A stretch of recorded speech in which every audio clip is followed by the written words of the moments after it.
नमस्कार, माझं नाव सावित्री नवशीर सर. माझं नाव कार्तिकी संतोष खिंडले. आम्ही इयत्ता 10वीत शिकतो. आमच्या शाळेचे नाव बोधिसत्व प्रतिष्ठान माध्यमिक विद्यालय सांगली. आमच्या प्रकल्पाचे नाव आहे कार्बन शुद्धीकरण प्रणाली. आजच्या युगात वाढत्या औद्योगिकरणामुळे हवेतील कार्बन डायऑक्साईडचे प्रमाण वाढले आहे. त्यामुळे या समस्येवर उपाय म्हणून हा प्रोजेक्ट केला आहे.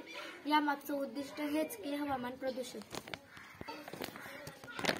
या यंत्रात हवा आत खेचली जाते व फिल्टरमध्ये सोडा लाईम ऍक्टिव्हेटेड चारकोल ठेवलेले असते. हे घटक कार्बन डायऑक्साईड आणि इतर अशुद्धी शोषून घेतात. त्यामुळे बाहेर येणारी हवा स्वच्छ व शुद्ध होते.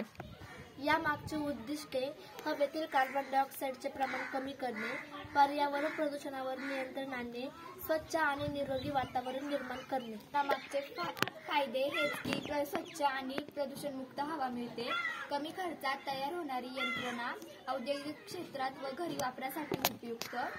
निष्कर्ष: कार्बन शुद्धीकरण प्रणाली भविष्याच्या स्वच्छ भारतासाठी अत्यंत उपयुक्त आहे.